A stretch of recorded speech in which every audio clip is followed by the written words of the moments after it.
Welcome back, people.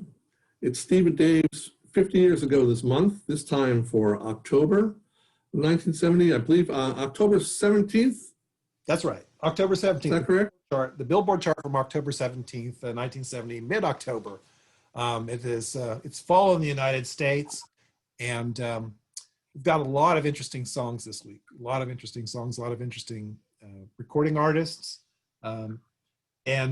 Yeah, we should just get started right away with the #1 song in the United States in October of 1970, the Jackson 5, the unstoppable Jackson 5 with "I'll Be There." "I'll Be There" was the 4th consecutive single released by the Jackson 5 to hit #1, which was unprecedented at the time. It's really, they were an amazing cultural force in the early 1970s. I suspect, and Dave, you probably have a thought about this, that "I'll Be There," again, with Michael Jackson on lead, is really one of the most important the songs of the Jackson 5. And in a way, it's a kind of, it's one of the most interesting and important songs of this era. Well, it was covered by everybody too, right? Everybody, I mean, yeah, all sorts of people did a cover of "I'll Be There." But clearly the Jacksons was, if not the definitive one, I think there were 2 or 3 that were really good, and this clearly is one of them. Absolutely. And so the Jackson 5 with "I'll Be There," #1. I just add that the Jackson 5, again, were this amazing cultural force at this moment. And for example, they toured quite a lot as young men. In the fall of 1970, they sold out the Madison Square Garden, which at that time was almost unthinkable that that essentially kind of family act, kind of boy band could do that. But they were on an enormous roll. So "I'll Be There" at #1. At #2, we have Neil Diamond's "Cracklin' Rosie." Cracklin' Rosie, and it sounds like he's talking about, it's kind of a hobo, kind of just living life one day at a time with his woman at his side. And that's his Cracklin' Rosie. Except it turns out the Cracklin' Rosie isn't a woman at all. Cracklin' Rosie is a sparkling wine, Cracklin' Rosé, made by a Canadian wine company and popular among the Canadian Indian population. And I guess a particular tribe in British Columbia had many more men than women, and so the guys that were lonely and without their own ladies sat around the campfire and passed around the Cracklin' Rosé. Oh my gosh! And this is kind of the basis of his song. And imagine that, Neil Diamond writing a song about wine. I'm not saying the man has a problem. I'm not saying he's alcoholic, but he writes about wine a lot. He does write about wine a lot. Yes, he does. A lot. So, and talking about wine as kind of your lady, your partner, it's interesting. Anyway. Yeah. Was his first American #1. It peaked at #1. The 3rd of his songs to sell 1 million. This is from Taproot Manuscript, by the way. It's his 6th album. Yeah, his 3rd with Uni Records, and they weren't at all sure it was going to be going to be viable commercially. Because it was an early experiment in world music, before Peter Gabriel, before Bern and Eno, before Graceland, just like 10 years before any of that. And apparently it was an interesting experiment and certainly a daring experiment. But it was a popular record. The album went gold after just 2 months. Yeah. Partially on the strength of Cracklin' Rosie, because Cracklin' Rosie was huge. It was a really big hit for Diamond. That was a huge hit. Yeah. part of And the. it was actually released several months before the album was. So, and Billboard ranked this Cracklin' Rosie number 17 for 1970. Yeah. And so there's. It's one of the, it's one of Neil Diamond's. It's in the canon of Neil Diamond songs. I mean, I think Neil Diamond gets a little. I love it. Yeah. Yeah, it's a little short strife. He was, I think, quite an ambitious artist, as you're suggesting with the album and the world music and all. I think he was much more ambitious than I think he's oftentimes given credit for. But Cracklin' Rosie, yeah, it's a strong song, and it remains a favorite 50 years later for sure. At number 3 is a band out of Denver, kind of a two-hit wonder band, a band called Sugarloaf and Green-Eyed Lady. Jerry Cabada was the lead singer, keyboardist, main writer for Sugarloaf. And Sugarloaf had 2 sort of songs of note. Again, Green-Eyed Lady, which ended up peaking at number 3. And a song a couple of years later is called Don't Call Us, We'll Call You, which is the story of them trying to get a record deal. It's actually quite an amusing song. This song is inventive. A lot of interesting work with the organ, a lot of interesting work with the bass and guitar. It's a kind of bluesy, jazzy, kind of bewitching number. It's really an interesting song. It very much is a song that is still, you still hear it. It's still, part of oldies radio. Green-Eyed Lady, though, was clearly the Sugarloaf's high water mark, but an interesting and noteworthy song in itself at number 3. At number 4 is a band that ended up kind of splintering, but a lot of interesting people in the band, and really quite a good song as well. This is Free at number 4 with All Right Now. Yeah, this was from their album Fire and Water with Island Records. Just a quick aside, Island Records was Chris Blackwell's record. He, in addition to owning the company, produced a number of artists, a number of albums for the company. But Island Records, when they refer to the island is Jamaica. And he probably did more than any single non-musician to popularize ska and reggae. Absolutely, yeah. Chris may never have heard of Bob Marley. Yeah, I think yeah. Thank you for mentioning that. I think that's absolutely right. Actually, Free is kind of an unusual group to be on Island, although Island was a pretty eclectic label. But you're absolutely right. It's the island of Jamaica, it's ska, it's reggae. That was the roots. And Blackwell was an enormously influential figure in this era. But it's quite a good song, All Right Now. Yes, yeah, okay. To get back to the song, this was written by Andy Fraser, the bassist of the group, and Paul Rogers. And apparently it was written after kind of an unsuccessful performance. That, I couldn't even dismount from my drum set before the applause had died down. We left to the sound of our own footsteps going off the stage. So that's how, so it was kind of a bummer. And Andy Fraser sat down and they thought we need a real rocker to close our set. That's what we need. And I guess Andy Fraser just started off with, oh, it's all right now, it's all right. This is going through his head. And sat down in about an hour, just immediately after that unhappy performance, unhappy experience for them. Yeah. This is a song about free love.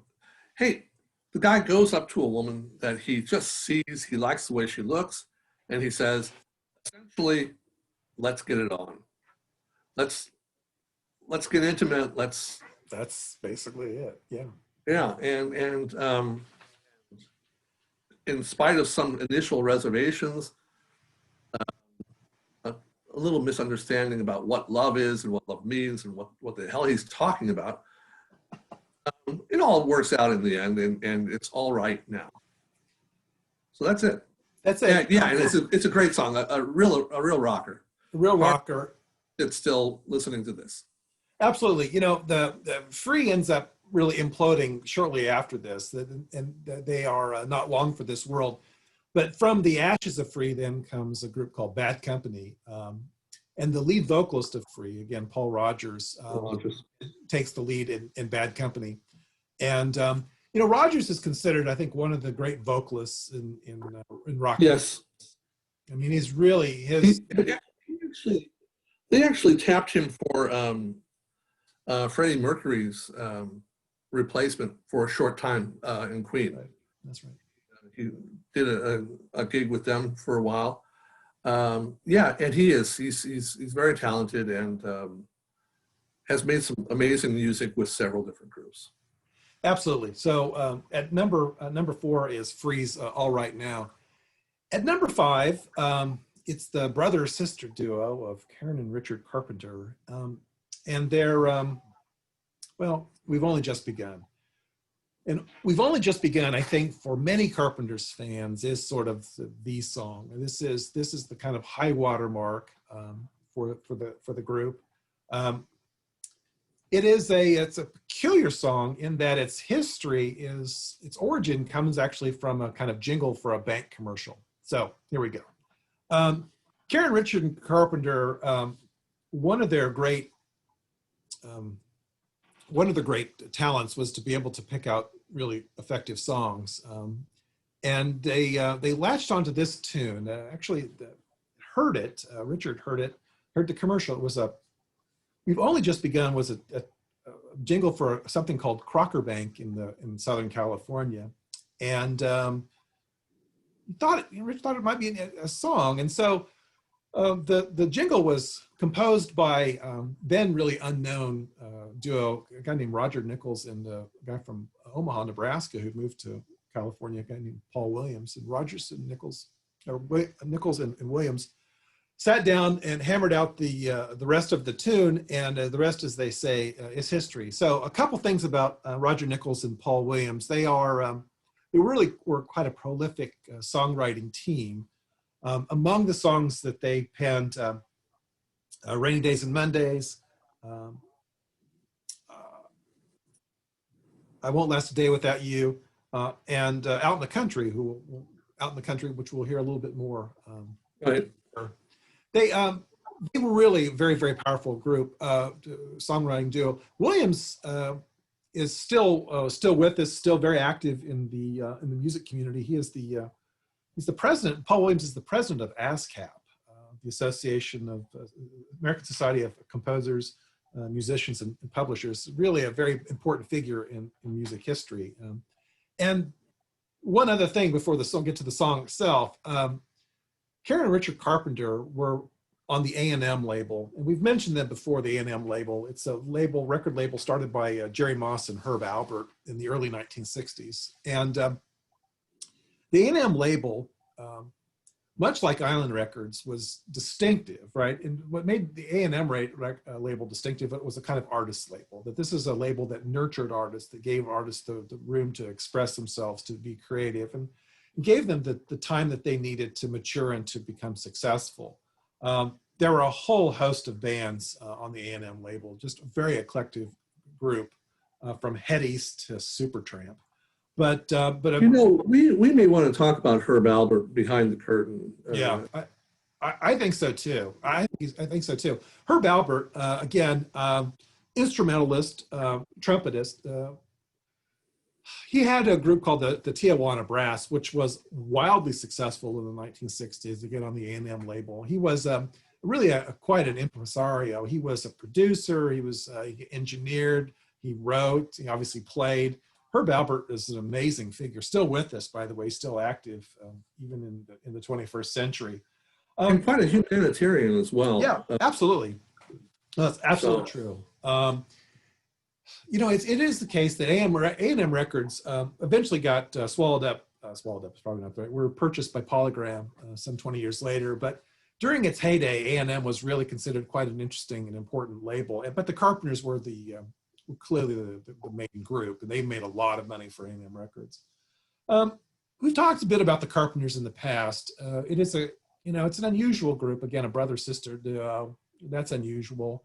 Karen Carpenter, this great vocalist, was also a very committed drummer. That's unusual. But Dave, I was wondering if you got a thought or two about We've Only Just Begun, because I think for so many people, this is the song that really means something to them when they think about the Carpenters. Well, it's absolutely an evergreen. People are still using it for weddings all the time. I think it was at one point, every other wedding you would go to, you'd hear this. That's probably not the case anymore, but and very, very pleasant song. Nice to listen to. Yeah, very pleasant song. And certainly one of their most beloved. That's absolutely right. It's one of the most beloved. It's become, again, as you talked about, a kind of song that's entered the larger culture. And so when you think about weddings, these kinds of gatherings, to hear it is not uncommon. And so we have then at number 5, We've Only Just Begun. At number 6, just real briefly, Paul Williams covered that himself in 1972 on one of his albums. Yes. We've Only Begun, yes. And Paul Williams was interesting. He's a short little guy, right? And he had like wire-rimmed glasses. And the reason I know this is because for some reason, he was on variety shows on television. That's right. In the early 70s, all the time. Yes, he was a very popular guest.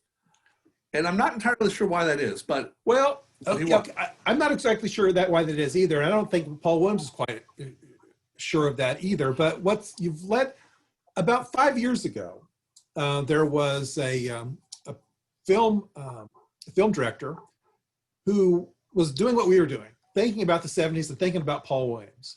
And remembering, Paul Williams being on the Tonight Show, there was Paul Williams on the Muppet Show, there's Paul Williams, at least with Sonny and Cher. I mean, Paul Williams was omnipresent on American television in the 1970s. Yeah, I never heard about him. When did he pass away? He must have died. And so he looked it up, and Paul Williams was still alive. And so he created this documentary entitled Paul Williams Still Alive. And he got some nominal participation from Paul Williams. Paul Williams wasn't all that interested in being part of a documentary, and so they had this sort of interesting kind of relationship. But it's we'll put some notes in our show notes about it. But it's quite an interesting documentary. But you're absolutely right. Paul Williams was this kind of cultural figure. For example, Paul Williams showed up in movies all over. How many movies was he in with Burt Reynolds, for example? I mean, my God. What was the name of that cross-country race on something run? Cannonball Run. Cannonball Run. We'll put something in the show notes about that as well. Yeah, he's in that. He's in everything. Paul Williams was in the he was in that movie with Kiss. Kiss Meets the Phantom or something. I can't remember. He was in everything.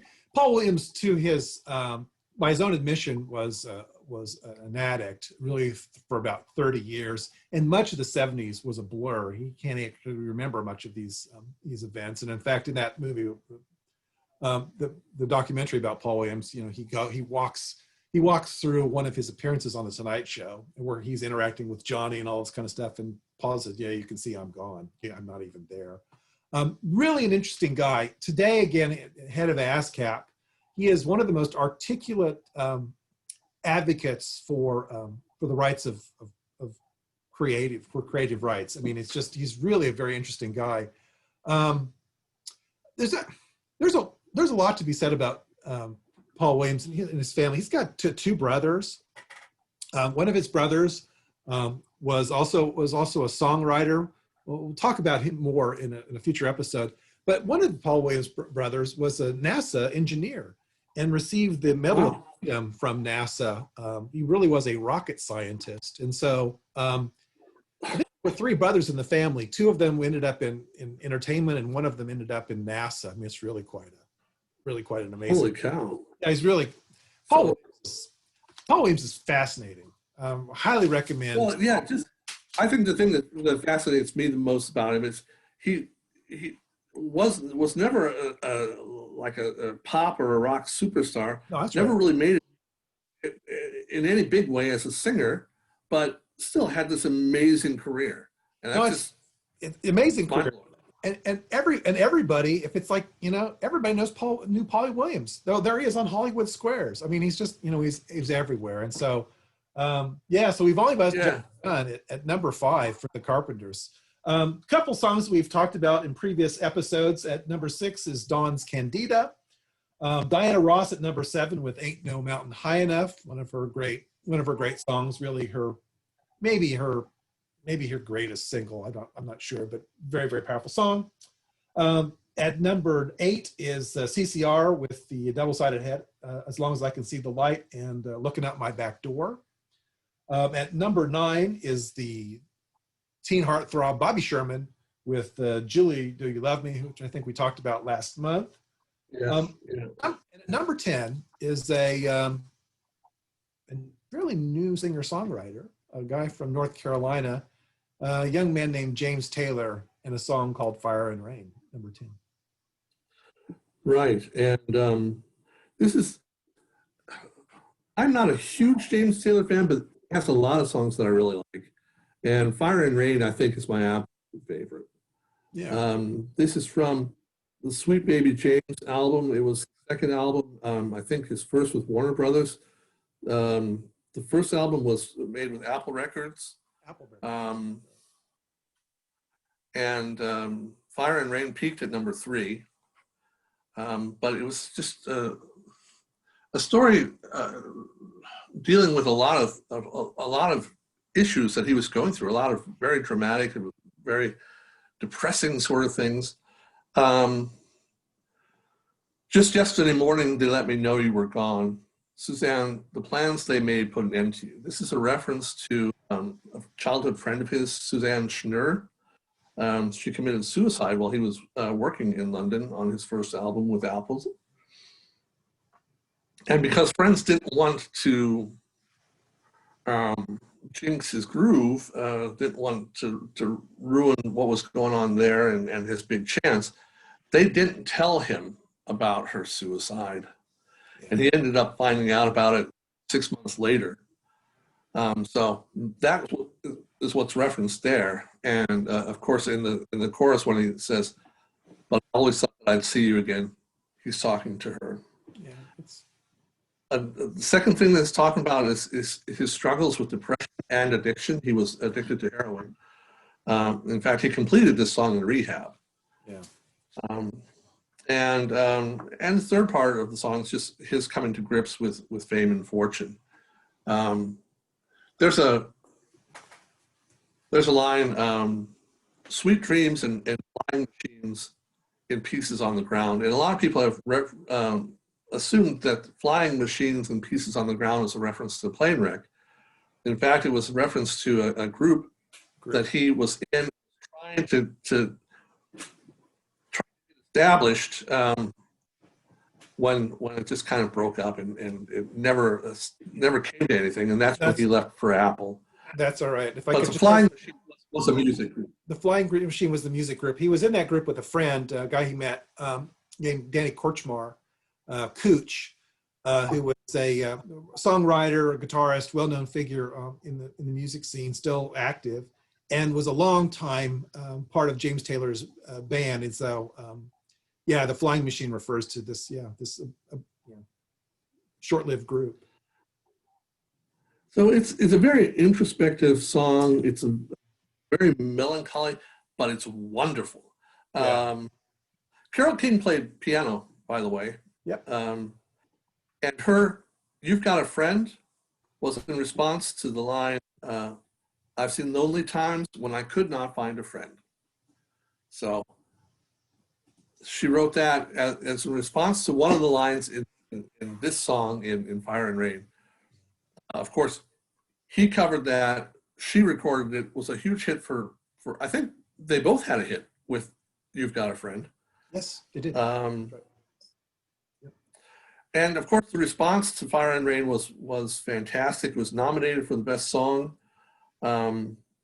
Broadcast Music Incorporated ranked it number 82 in the top 100 songs of the century. National Endowment for the Arts ranked it 85 in its songs of the century. It's composed 365 songs of historical significance. Right. And Rolling Stones ranked it as 227 in their 500 greatest songs of all time. It was number 67 in the Billboard's 1970s list. So, yes, successful. And still one of his most requested songs. Absolutely. The one that his fans always want to hear. Yeah. He can't play a show without playing Fire and Rain. I definitely think that this is one of those. That's Fire and Rain.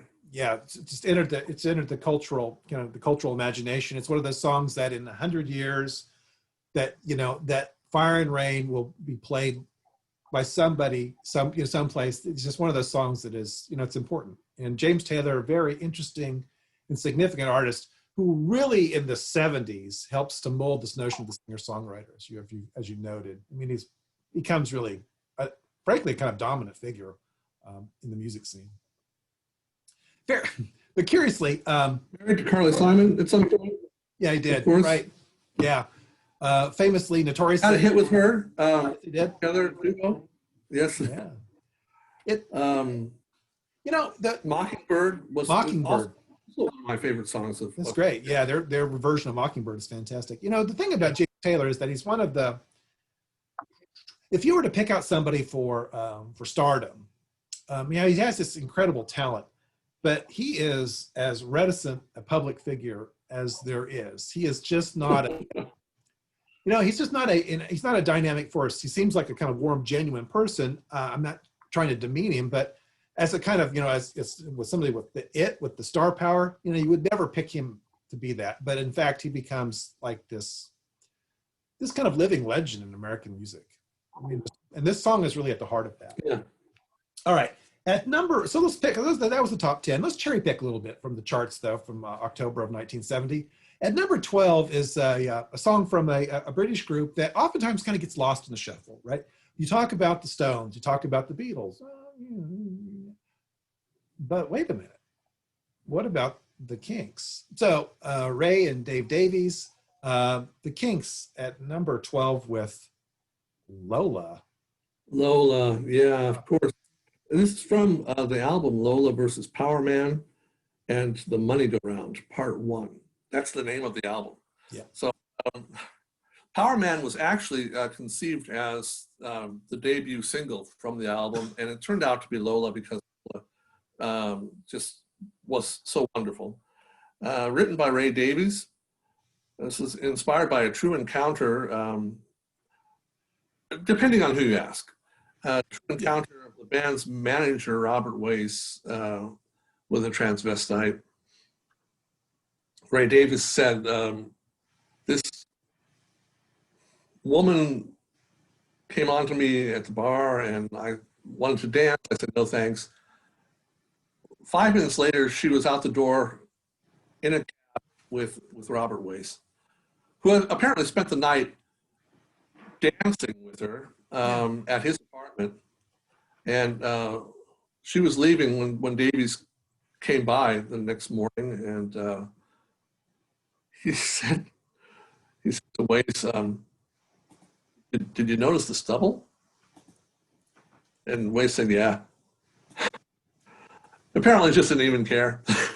So, but the drummer, Mick Avery, said that it was because a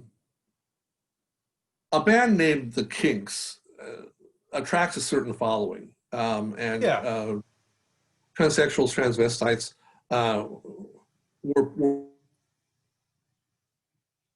part of that following. And he himself, Avery, loved going to transvestite bars, watching drag queen performances and things like that. And he said it was at one of those bars when Davies had accompanied him that the inspiration for Lola came. So depending on who you're talking to, that's the story. It's Apparently the song, sorry, go ahead. no, go ahead. Apparently the song took a while to get right in the studio. The first recordings started in April 1970, and it went into May. Things eventually gelled when John the Baptist Gosling joined the group, added his piano parts to the back. Yeah. And Davis finally got his guitar opening figured out, which was a combination of the sound of the Martin guitar and the vintage dobro resonating guitar that is responsible for that characteristic sound. The song was banned in several radio stations, some of them because of the subject matter, which was a little bit too risque at the time for many radio stations. The BBC banned it for another reason. Do you have any guess what that could be? I really don't know. No, I don't know. In the original lyric, the champagne tasted just like Coca-Cola. Yeah. Oh, no advertising. BBC has a policy against product placement. Oh, geez. So BBC actually had to go back in the middle of a tour, re-record this thing with Cherry Cola. Cherry Cola. Instead of Coca-Cola in order for the hit to be on BBC radio. So there's that as well. This peaked at number 9 on Billboard's Hot 100. Our Rolling Stone had it at 422 on their greatest 500 songs of all time in 2004. In 2011, it was no longer on the list. Well, that's what happens. And the New Music Express had it on at 473 of their greatest 500 songs of all time. So low on the list, but still in the greatest 500. Yeah. I think probably the greatest honor that the song enjoyed was being covered by Weird Al Yankovic as Yoda. We will have that on our playlist as well. Fair enough. We will, definitely will. Weird Al is a very, very interesting performer. And as you say, you know, when Weird Al covers something, it is yeah, it means the song's important. It means it's significant. Yeah, it's like being knighted. It's like being knighted. Is it not the case, however, that this song is, you know, it's a curious song. And it's a, you know, it borders on parody or something. Doesn't this song somehow undercut the Kinks' reputation a little bit? I mean, the Kinks are a really interesting, important group. Ray Davies is one of the most gifted songwriters of the 20th century. I mean, something a Waterloo Sunset, for example, is an amazing song. Is it not the case that Lola and that it somehow takes away from the Kinks' importance? I'm asking. Okay, how so? I'm not following this. Okay, let me just get, so is it not the case that Lola, what Lola is to the Kinks is what My Ding-a-ling is to Chuck Berry? Oh, really? No, I would not see it that way. A novelty song. That's It's kind of it's a novelty song. trivial in the sense of not a serious. Oh, Lola's a novelty song. No, I don't buy that. I think it's in fact, I think it's it may even be one of their more important songs. Do tell. Well, clearly this ventured into an area that Yeah. was taboo in absolutely. culture, and a lot of people. I remember being shocked when I actually realized that Lola was transvestite or transsexual or whatever, that he had gone home with someone who either was a man or had been a man or something like that. For my young sensibilities, that was quite an amazing and shocking idea. Sure, absolutely. And Ray Davis has been asked about this a lot. Is Lola transsexual? Is she transvestite? And he says, I don't know. I don't really care. I like her. Period. So. Okay. Yeah, I mean, it is in that sense, I think, groundbreaking. It dealt with very much a taboo topic. I think it's still considered in some quarters kind of edgy. It just has always struck me as something that was, it really took away from the importance of the group. But well, interestingly, most members of the group like the song and enjoy playing it. The one person who was missing a little bit ambiguous about the whole thing was Dave Davies. What a surprise. Well, that's his move, isn't it? Yeah. He's a cranky guy. He said it came at a period where they were concentrating on the music and were really getting into the writing and things like that. And all of a sudden, they had another hit single on their hands. And all of a sudden, they were a pop band, a popular rock group. And all the introspection flew out the window, and they were just, all this again. I mean, they had gone through that in the 60s, and he didn't particularly like all the. No, no, he didn't. Again, the Kinks are a very interesting and important group, and I think one that gets kind of lost in the shuffle a little bit.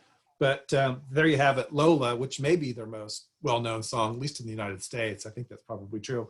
At number 12, the Kinks. At a couple more from the top from the charts. At number 15 is a group out of Southern California, Three Dog Night, and Out in the Country. You got a thought about that, Dave? Well, sure. Out in the Country is from their It Ain't Easy album. Was written by Paul Williams and Roger Nichols, as you said earlier. Produced by Richard Podelor, which is also someone that we should probably look at some point in behind the screen segment, because he was with his brother, very big in the scene, had a lot Absolutely. But was the main producer for the Three Dog Night throughout their hit producing career. Out in the Country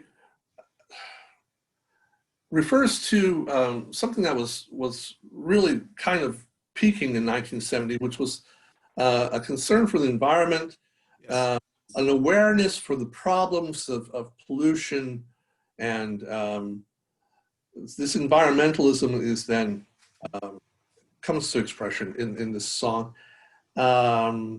Before the breathing air is gone, before the sun is just a bright spot in the nighttime. So I want to escape the smog, escape all the pollutions, man-made junk around me, and get out in the country where I can be free and I can enjoy myself. Fantastic song. Just one of the songs I think we both really enjoy from a group that we both really enjoy. I think that's right. No, absolutely. We Three Dog Night, they were never a political group. This is probably about as political as Three Dog Night ever would get. But a beautiful song with the message. Out in the Country at number 15. A couple more from the charts. He's from Arkansas. He's from Arkansas, near Delight, Arkansas, small town Arkansas. Makes his way to California in the early 1960s. He is a gifted musician, one of the most gifted musicians maybe in the history of the country. It's really just an incredible talent, had an incredible ear for music. Not a trained musician, could just kind of only read music a little bit, but he could play almost anything after hearing it. It's Glen Campbell. And Glen Campbell is at number 20 with the song called It's Only Make Believe. I mean, Campbell recorded, many songs during his career. Glen Campbell passed away in 2017. And he had a number of hits, of course, by the time we get to Phoenix, Galveston, and so on. And we'll certainly talk Wichita Lineman. Lineman. And obviously, Glen Campbell had this incredible relationship with a songwriter named Jimmy Webb, recorded many of Webb's songs. But I guess I wanted just to say a couple things about Glen Campbell in this era.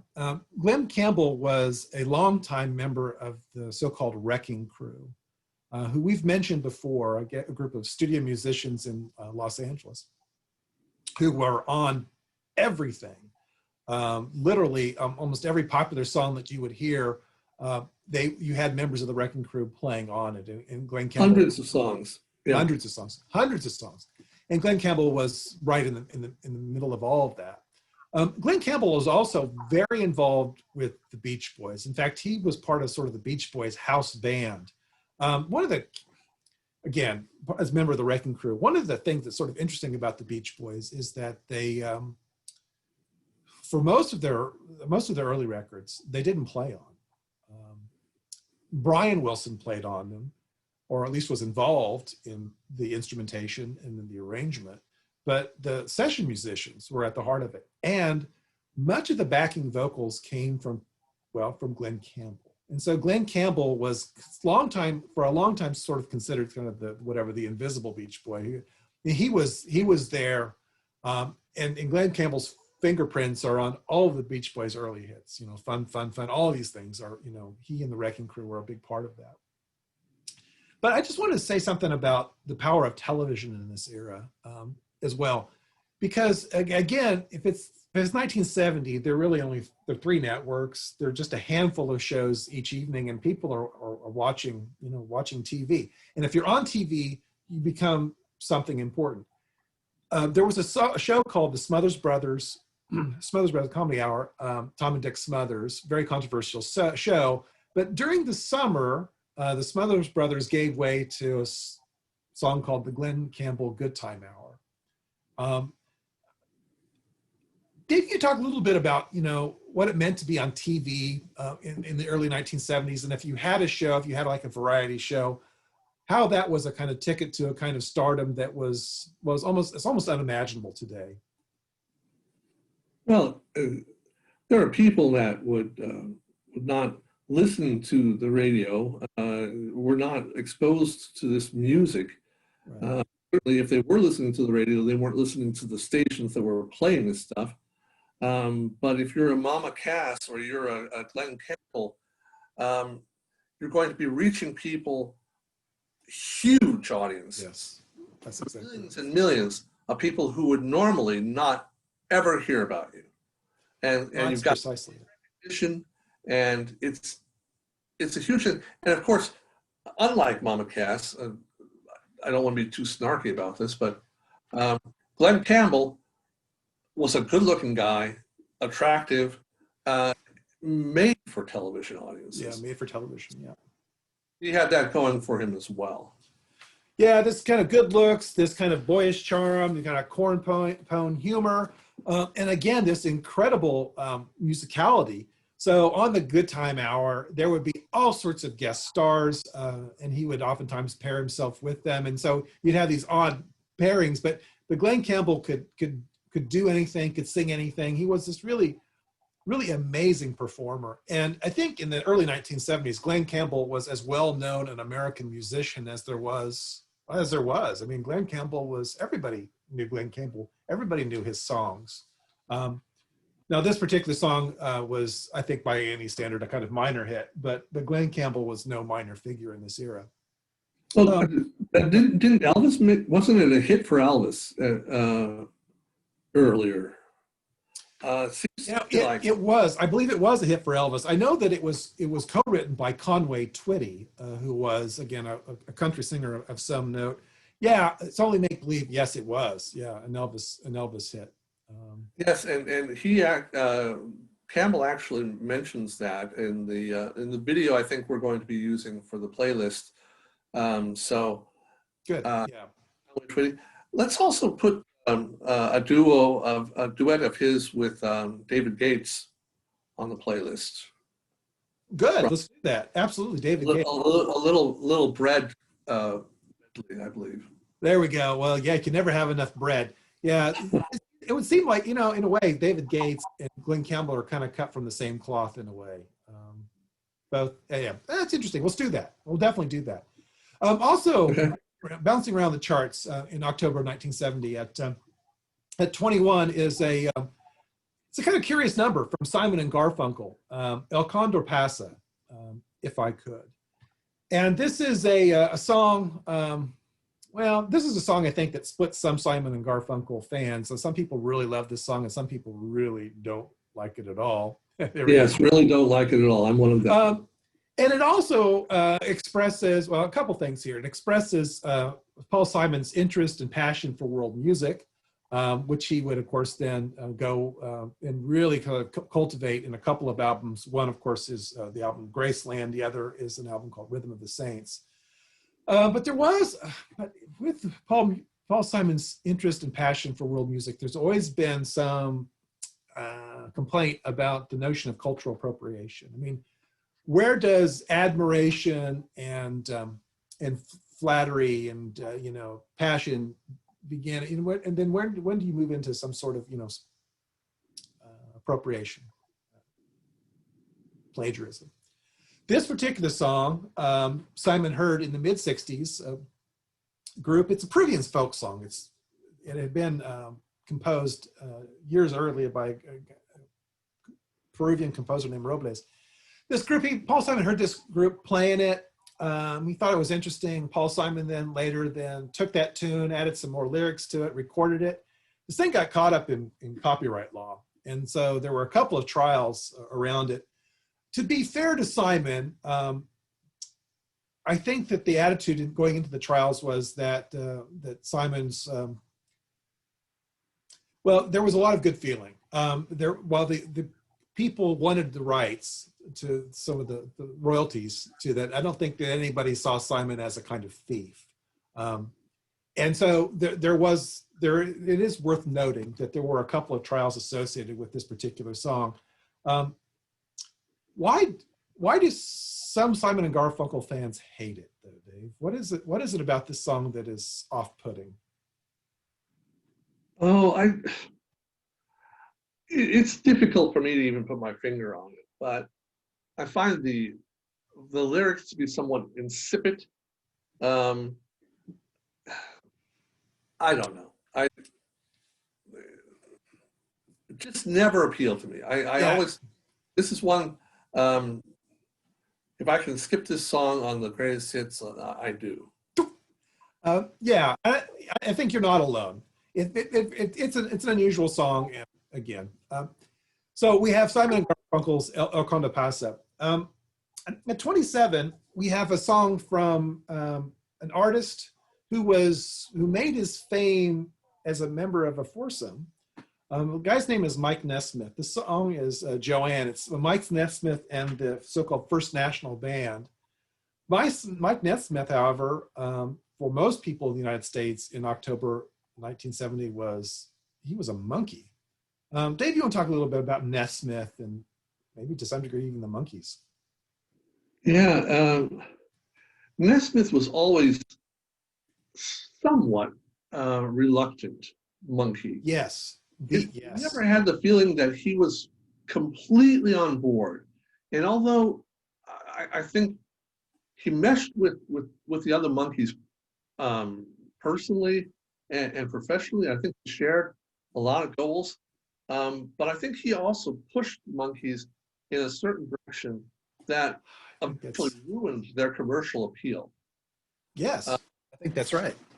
And but I think this Joanne kind of represents where he was musically much more than what the Monkees ever did.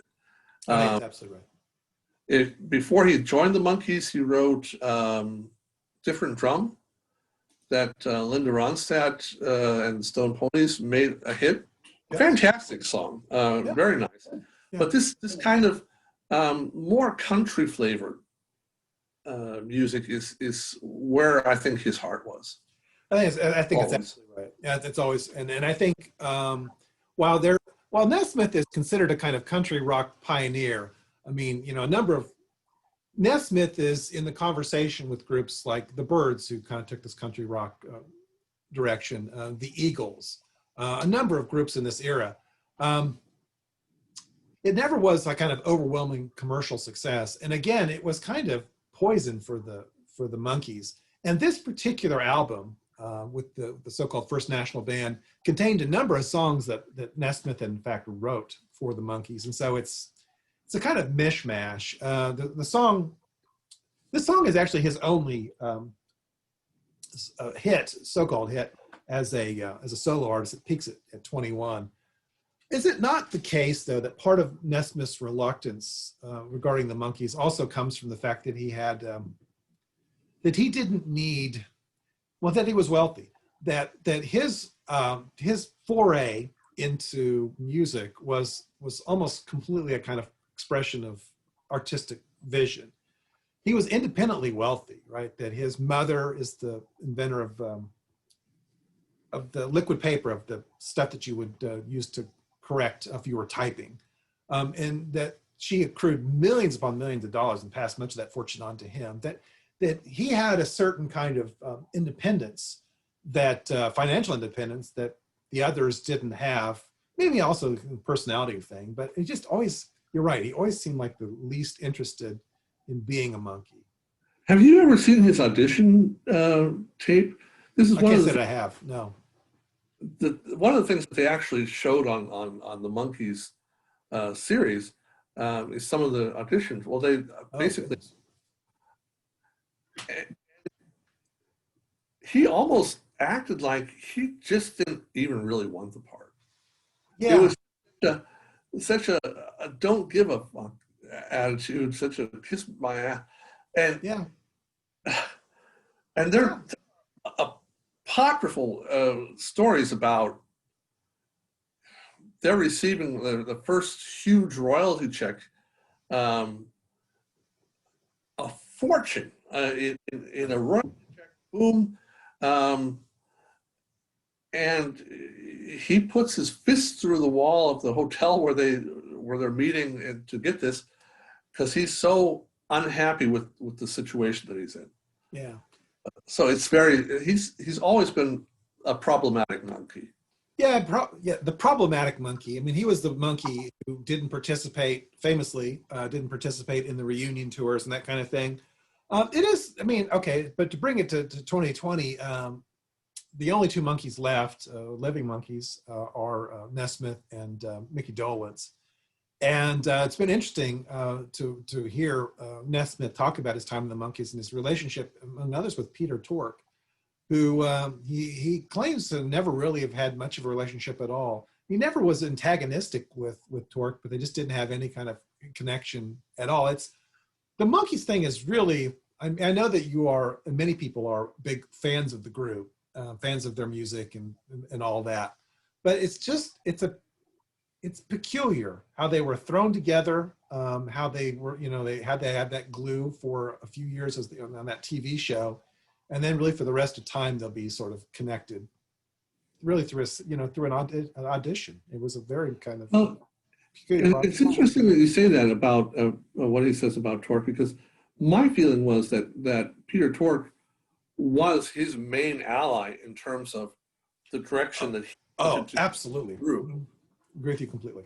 So it's interesting. Completely. He didn't feel like he had the personal. There wasn't the kind of warmth there, but there's no question they had this. They shared a kind of music and artistic sensibility. There's no question about that. And so we have. I wanted to think about Nesmith real quickly. He is one of the pioneers of the music video. Again, in part because he had the financial freedom to experiment. He went in the early late 70s and early 80s, spent a lot of time and energy with the burgeoning kind of idea of melding video and music. And his Elephant Parts music video series was really quite well known and quite admired and was award winning in that regard. And so Nesmith's an interesting guy, a curious guy. So Mike Nesmith and the First National Band at 27 with Joanne. Last song we want to talk about is, again, another kind of cultural icon. I mean, it's one of those songs that I suspect people will be humming and singing 100 years from now. It's Crosby, Stills, and Nash's Our House at number 32.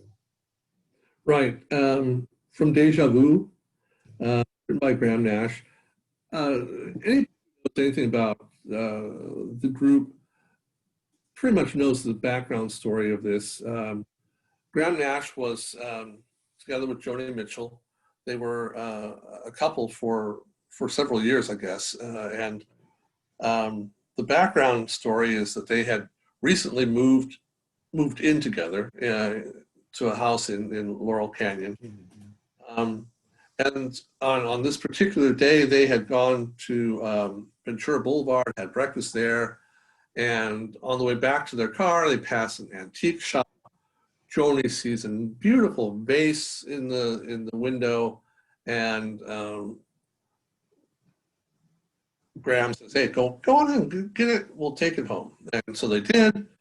When they got home, it had been a fairly gray, rainy day in Los Angeles. So he says, "Look, while you get some flowers for the vase, I'll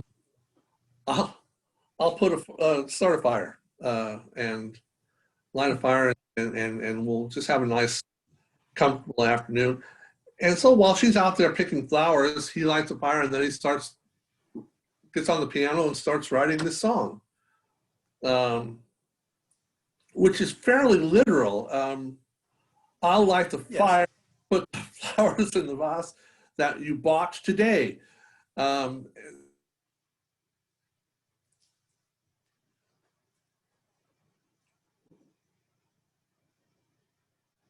It just really, of course, it wrote itself. All he had to do was talk about when Mitchell had 2 cats. So yes, it was just, but it's a nice song. It's a very pleasant song, and it, of course, has nice images of domesticity. Yes, it does. Pleasing domesticity. Yes, it does. Which critics belies much say of what happened in Laurel Canyon. That if you go from Ohio, critics say if you go from Ohio, the edginess of Ohio to our house, right, you put your finger on the problem of rock music from Los Angeles in the 70s. Oh, that's exactly right. They didn't have the balls to really get and to stay edgy and to be meaningful. But that's it. I think you put your finger on the problem with Crosby, Stills, Nash and Young too. I mean, I think you had too many creative forces within the band. Too many. It was just all over the place. It was just all over the place, and so. All right, but is that a problem? I mean, our house is. Does it have to be? What's wrong with it? Eclectic. I mean, if they're producing good stuff, I'm not. Okay. I'm not saying it's all good. You know, I could live without almost cut my hair, and a few other things. But most of it's really, really fantastic. So. Yeah, I'm not really trying to dismiss it. I do think that there was a coherence with Crosby, Stills, and Nash that there never was with Young. And again, Young is added to the mix largely at the behest of management. It was always an odd mix. And so when you talk about swinging wildly from Ohio to our house, I mean, yeah, you're swinging wildly from one to the other. It hardly seems even the output from the same group of musicians, but I mean, there you go, man. There you go. Yeah. So it's we also have something like Chicago from Graham Nash. So I think politically they were on a wavelength, and if they had something, they certainly didn't shy away from protest. Oh, I think that's right. No, I think you're right. No, I think you're absolutely right. And I think as this kind of symbol, you talk about this kind of the celebration of domesticity. I mean, I think that's our house. I mean, it's right there. Again, it's a tune. I mean, we've touched on several of them here, right? These are tunes that will be, I think, hummed by people in a future century. I mean, I think that this song, Our House, will live on in a kind of folk lexicon into the future. I don't think there's any question about it. Yeah, Judy, Blue Eyes Sweet, that sort of thing. If it had just been a group of angry young men doing protest songs, I think that probably would have been more of a problem in terms of the quality of what they were doing. Yeah, probably right. Yeah, I'd agree with you. Yeah, absolutely. Yeah, that you can only go so far with that. And I actually think too, it's the thing, the Our House, just one last thing on this. The Our House, the image of domesticity, the bliss, gentleness. The thing that people who heard the song sort of attached that to the quartet, right? That to these four guys that they, you know, deep in their souls, they, you know, they have a kind of, they're simpatico. Not at all. I mean, not really at all. I mean, there's such a disconnect to some degree between some of the music that they sang and sort of the interpersonal dynamics between the individuals. That's kind of. I think Crosby, Stills, and Nash for many, many years had that kind of thing going. I think that. Oh, I think they did for years. Yeah, that's probably. I think the problem came in when David Crosby started having major problems with his addictions and started, well, like addicts do, just start hurting the people around you. And Yes. now, of course, three of three former band members of David Crosby just don't want anything to do with him anymore. I mean, that is no exaggeration. Don't want any. I mean, they really detest him. It's really quite amazing. It's really quite tragic in a way, but you know, it's well, there you have it. What's interesting about this chart, I mean, several of the songs here that we talked about today, that, you know, you hear today, 2020, and you'll hear into the future. I think we're moving in to an era of popular music in the early 1970s that is certainly kind of timeless. And I think as we move into the next few months, man, there's really some amazing things. Oh yeah. So again, thanks for everybody for your support and for your viewership. Dave, you got a word to say about playlists, likes, and all sorts of stuff. If you enjoyed this, you can subscribe to our channel. Here is a similar video if you want to check out some other stuff. And very important, our playlist right here. Check that out. It's fantastic music, good stuff. Absolutely. So, we'll see you next month, and let me put in November. See you in November, and we put a quick plug in for the reading list as well. Thanks everybody, and we'll see you soon. Bye-bye.